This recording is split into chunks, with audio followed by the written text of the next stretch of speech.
नमस्कार दोस्तों, मैं विकास शाक्य एक बार फिर से आपका स्वागत करता हूं अपने चैनल पर। और आज हम डिस्कस करने जा रहे हैं चैप्टर नंबर 18 भागवत गीता के 3 श्लोक एक साथ, 20वें, 21वें और 22वें श्लोक को। ये तीनों श्लोक लॉजिकली इंटरकनेक्टेड हैं। पिछले वीडियो में हमने देखा कि भगवान श्री कृष्ण अर्जुन को ये कह रहे थे कि ज्ञान, कर्म और कर्ता, ज्ञान, कर्म और कर्ता ये 3 प्रकार के होते हैं। किस आधार पर? सतोगुण, रजोगुण और तमोगुण, इन 3 आधारों पर। ठीक है। तो इन श्लोकों में ये जो 20वें और 21वें और 22वें श्लोक हैं, इन श्लोकों में वो ज्ञान की बात कर रहे हैं कि जो ज्ञान है वो सत, रज और तम, इन 3 आधारों पर कौन सा ज्ञान सतोगुणी होता है, कौन सा ज्ञान रजोगुणी होता है और कौन सा ज्ञान तमोगुणी होता है, उसके बारे में वो बताना चाह रहे हैं।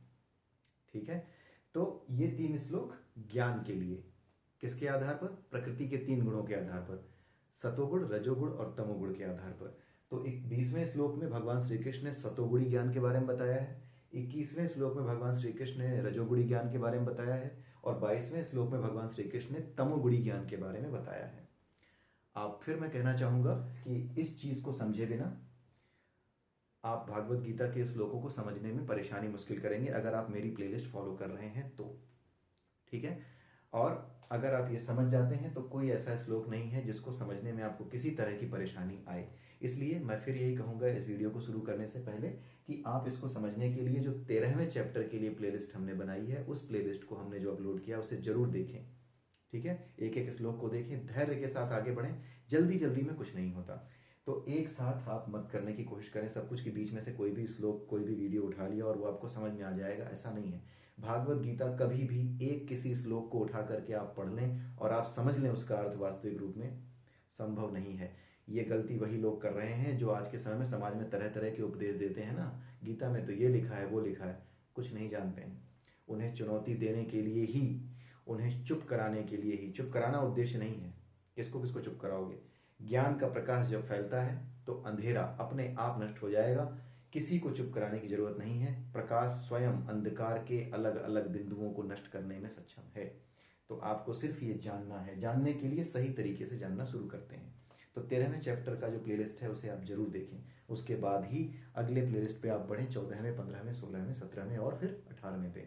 सब कुछ अवेलेबल है यूट्यूब पर, हमारे चैनल पर। ठीक है। धीरे धीरे करके हम आगे बढ़ते जाएंगे और आप धीरे धीरे करके पीछे से एक एक श्लोक, एक एक वीडियो देखते हुए चले आइए। तो आइए डिस्कस करते हैं 20वें, 21वें और 22वें को। तो 20वें श्लोक में भगवान श्री कृष्ण ने सतोगुणी ज्ञान के बारे में बताया है। बहुत सिंपल सिंपल छोटे से श्लोक हैं, आप पहले बहुत चीजें समझ चुके हैं। 20वें श्लोक में भगवान श्री कृष्ण ने यही समझाया है कि जो ऐसा ज्ञान, जिस ज्ञान की वजह से कोई भी व्यक्ति सभी जीवों के भीतर, सभी जीवों के भीतर, चाहे वो कुत्ता हो, बिल्ली हो, गाय, भैंस, बकरी, कुछ भी हो, सभी जीवों के भीतर उसी एक परमात्मा को देखता है। जैसे 13वें चैप्टर मैंने बताया था कि जितनी आत्माएं हैं वो मोतियां हैं, वो मोती की तरह आप उन्हें समझिए। और जो परमात्मा है, आप उस डोर को समझिए जो इन मोतियों को पिरोए हुए है। अब इन आत्माओं ने तरह तरह के शरीर लिए हैं, गाय, कुत्ता, बैल, बकरी, हर तरह का शरीर लिया हुआ है। तो सभी आत्माएं मोतियों की तरह एक परमात्मा रूपी डोर में पिरोए गए हैं। तो जो व्यक्ति ये जानता है कि परमात्मा सभी के भीतर है और आत्मा के स्तर पर हर जीव एक जैसा है और हर जीव को एक जैसा ही देखता है, किसी के प्रति भेदभाव नहीं रखता, किसी भी आधार पर, चाहे वो कुत्ता, बिल्ली, भेड़, बकरी ही क्यों ना हो। आप जाति की बात तो छोड़ ही दीजिए, वर्ण की बात तो छोड़ ही दीजिए, जन्म से पैदा होने वाले ब्राह्मण, क्षत्रिय, वैश्य तो छोड़ ही दीजिए। जानवरों तक के लिए वो ये कह रहे हैं, हर जीव के लिए वो ये कह रहे हैं कि जो हर जीव के भीतर मुझ एक ईश्वर को ही देखता है, वही असली ज्ञानी है, सात्विक ज्ञानी है। तो ऐसे ज्ञान को सात्विक ज्ञान कहा गया है, जो सभी के भीतर एक परमात्मा को देख सकने लायक प्रज्ञा विकसित कर सके। ऐसा ज्ञान ही सात्विक ज्ञान है। ये मैं अपनी तरफ से कुछ नहीं जोड़ रहा हूं, कोई लीपापोती नहीं है, कोई इस तरह की चीज नहीं की गई है। आप खुद जाइए 20वें श्लोक को किसी भी किताब में जाकर के देखिए, भागवत गीता की, यूट्यूब पे या फिर आप गूगल पे जाकर के सर्च मारिए कि श्लोक कहता क्या है और उसके संस्कृत से हिंदी में सीधा अनुवाद आप कर लीजिए, आपको समझ में आ जाएगा कि उसमें क्या लिखा हुआ है। भागवत गीता को समझने के लिए सिर्फ श्लोकों के अर्थ नहीं, उसके भावार्थ को भी व्याख्या करनी पड़ती है। भावार्थ की भी व्याख्या आपको सही से करनी आनी चाहिए। ठीक है। लेकिन ये ऐसे श्लोक हैं जो सीधे सीधे अर्थ को समझते ही आपकी समझ में आ जाएंगे कि क्या कहा जा रहा है। तो यहाँ पर क्या बताया गया है सात्विक ज्ञान के बारे में? सात्विक ज्ञान वो ज्ञान है जो आपके अंदर ऐसी बुद्धि, ऐसी प्रज्ञा विकसित कर सके जिसके बाद आप सभी को, इर्रिस्पेक्टिव ऑफ कि वो कौन सी जाति का है, कौन से धर्म का है, सिख है, मुस्लिम है, हिंदू है, ईसाई है, कौन है, कोई फर्क आपको ना पड़े, सबके भीतर आप उसी एक परमात्मा को देख पाएं, तो ऐसा ज्ञान सात्विक ज्ञान कहा जाता है। ठीक है। और दूसरा अगला श्लोक कौन सा है, 21वां? इसमें भगवान बता रहे हैं कि राजसी ज्ञान कौन सा है। राजसी ज्ञान कौन सा है? जब ऐसा ज्ञानी, कोई भी ऐसा आदमी जो खुद को ज्ञानी समझता है और साथ में वो ये कहता है कि हर आदमी अलग है, वो छोटी जात का है, वो बड़ी जात का है, वो हिंदू है, वो मुसलमान है, वो ऐसा है, वो मुस्लिम है तो बुरा है, वो हिंदू है तो बुरा है, वो पागल है, हिंदू है तो वो पत्थर पे सिर तोड़ने वाले पागल हैं, मुस्लिम है तो मजार पे चादर चढ़ाने वाले पागल हैं, आखिर में उसके नीचे कौन सो रहा है, ऐसी बेवकूफ़ी भरी बातें करके एक दूसरे को जो अपमानित करते हैं, ये जो मूर्ख हैं, परम मूर्ख, परम धूर्त लोग, इनको जितनी गालियां दी जाए उतनी कम है। गालियां हम दे नहीं सकते, लेकिन ये गालियों के ही काबिल हैं। इतने जो इस तरह के धूर्त लोग हैं जो हर व्यक्ति को दूसरे व्यक्ति से अलग देखते हैं, खुद से अलग देखते हैं, हर व्यक्ति के अंदर उसी एक परमात्मा को नहीं देख पाते, ऐसे ज्ञानी, इस तरह का ज्ञान रखने वाले जो लोग हैं, इस तरह की बुद्धि रखने वाले जो लोग हैं, ऐसे लोगों के ज्ञान को कैसा ज्ञान कहा जाता है? राजसी ज्ञान कहा जाता है। और राजसी ज्ञान भगवान श्री कृष्ण ने बताया है, राजसी लोग कौन से होते हैं? जो सांसारिक मोह माया में फंसे हुए हैं, मेरी गाड़ी, मेरा घर, मेरे बच्चे, सुंदर बीवी, सुंदर पति, इस तरह की चीज़ों में जो फंसे हुए हैं, वो सांसारिक मोह माया में फंसे हुए राजसी लोग हैं। और राजसी लोगों को, जो मोह माया में फंसे हैं, उन्हें ही अज्ञानी कहा जाता है। तो इनका जो ज्ञान है कि हर किसी को अलग अलग रूपों में जब वो देखना शुरू, ऐसे ही लोग हर किसी को अलग रूप में देखते हैं, जब वो हर किसी को अलग रूप में देखना शुरू करते हैं तो ऐसे ज्ञानियों को रजोगुणी ज्ञानी कहा जाता है। और जब ये दूसरों के ऊपर कीचड़ फेंकना शुरू करते हैं तब ये क्या बन जाते हैं? तमोगुणी बन जाते हैं। रजोगुणी सिर्फ ये देखता है, नहीं वो छोटा है, वो बड़ा है, उसको मैं पानी नहीं पिलाऊंगा, क्यों? क्योंकि वो दूसरी जात का है, नीची जात का है, ये रजोगुणी ज्ञानी है। तमोगुणी वो है जो ये कहते हैं नहीं इसको मार ही डालो, जहां दिखे वहां मार डालो। इस तरह का जो ज्ञानी है, इस तरह का जो सनकी आदमी है, ये तमोगुणी ज्ञान है उसका, ये उसको तमोगुण में गिरा सकता है। और रजोगुणी जो कि अपराध नहीं करता, सिर्फ ये मानता है कि नहीं वो अलग जात का है तो वो अलग है, वो अलग जात का अलग है, वो अलग धर्म का है तो अलग है, इनके भीतर ईश्वर अलग अलग तरीके से है, हमारे भीतर अलग है, ये एहसास नहीं कर पाता कि सबके भीतर एक ही ईश्वर है। ऐसा ज्ञान रजोगुणी ज्ञान होता है। ऐसा आदमी गलत नहीं करता, केवल अपनी इच्छाओं को जीने का काम करता है। घर मिल जाए, गाड़ी मिल जाए, बच्चे की नौकरी लग जाए, बढ़िया जगह विदेश में सेटल हो जाए, मैं भी सेटल हो जाऊं, इस तरह की जो बातें होती हैं रजोगुणी आदमी करता है, ये उसी का स्वभाव होता है। और ऐसा व्यक्ति हर किसी को अलग अलग रूप में देखता है। ठीक है, हिंदू है तो मुस्लिम से नफरत करेगा, मुस्लिम है तो हिंदू से नफरत करेगा, इस तरह की चीज़ें उसके अंदर आती है रजोगुणी आदमी के अंदर। ये अपराध नहीं करता, लेकिन ये एक ऐसा प्राणी होता है रजोगुणी जो इस तरह की चीज़ों को समाज में अपना मौन समर्थन दे करके, तमोगुणी लोगों को जो इसका इस्तेमाल करके समाज में अव्यवस्था पैदा करते हैं, उनको अपना मौन समर्थन दे रहा होता है।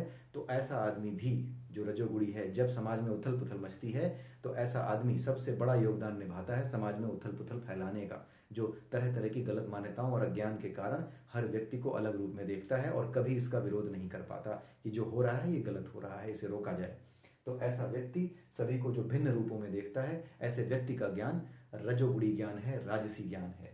ठीक है, तो ये जो 21वां श्लोक है, ये सीधे सीधे किस चीज के लिए मना कर रहा है? जिस समय भागवत गीता कही गई थी उस समय किसी भी तरह की जाति प्रथा नाम की चीज नहीं थी, वर्ण व्यवस्था नाम की चीज थी। तो जो वर्ण व्यवस्था नाम की चीज थी उसके आधार पर या फिर जाति व्यवस्था के आधार पर उन दोनों चीजों की भर्त्सना केवल किसी जाति या वर्ण में पैदा होने के आधार पर भगवान श्री कृष्ण ने इसी श्लोक में कर दी है कि अलग अलग रूपों में देखने वाला, किसी को ब्राह्मण क्षत्रिय वैश्य शूद्र के रूप में अलग देख करके उससे घृणा करने वाला या उसको छोटा बड़ा समझने वाला, ऐसा आदमी अज्ञानी है, रजोगुणी ज्ञानी है। और रजोगुणी को उन्होंने अज्ञानी बोला है कि वो मोह माया में फंसा हुआ आदमी अज्ञानी ही है। तो ये उन्होंने सीधे सीधे बता दिया है कि जो इस तरह की बातें करते हैं, वो इस जात का, वो उस जात का, वो उसी समय बता दिया। फ्यूचर के बारे में उन्होंने उसने बता दिया कि इस तरह का जो भी करता है या आगे चल के जो भी करेगा उसे तुम रजोगुणी ज्ञानी मानो, राजसी ज्ञानी मानो, और रजोगुणी मोह माया में फंसा हुआ अज्ञानी होता है। तो ऐसे ज्ञान को अज्ञान ही कहा है भगवान श्री कृष्ण ने इनडायरेक्टली। ठीक है, और 22वां, अति तुक्ष कर्म को ज्ञान मानना। जैसे कुछ लोग कहते हैं ना, यहाँ ठीक है ये तो इस जाति का है, इस धर्म का है, इसलिए इसको मार देना चाहिए, ये तो अधर्मी है, इसको मार देना चाहिए, इसको खत्म कर देना चाहिए। तो वो जब नीचे गिरता है अपने स्तर से, जब वो केवल अपनी इंद्रिय इच्छाओं को पूरा करना, अपनी धारणाओं को किसी भी तरीके से पूरा करने के लिए किसी भी हद तक चले जाना, ठीक है, अपनी इच्छाओं को पूरा करने के लिए जीना, किसी भी काम को अपनी मर्जी से करना, मतलब ये सोचना कि मैं कर रहा हूँ ये ठीक है, भले ही वो अपराध हो तो क्या हुआ, इस बात का बोध ही ना रखना कि जो मैं करने जा रहा हूँ ये कानून की नज़र में अपराध है, समाज की नज़र में एक अपराध है, समुदाय की नज़र में अपराध है, मानवता के विरुद्ध अपराध है। जब ऐसा आदमी बिना ये सब विचार किए, जैसे जो बलात्कारी होते हैं, एक जो पैसे लेकर के जो है कत्ल करते हैं, जिनको सुपारी किलर कहते हैं, ये सारे तामसिक ज्ञानी हैं, ये इनका ज्ञान तामसी ज्ञान है, किसी काम का नहीं है। ऐसे लोगों को राजा के द्वारा कठोर से कठोर दंड देकर के संसार से साफ कर देना चाहिए।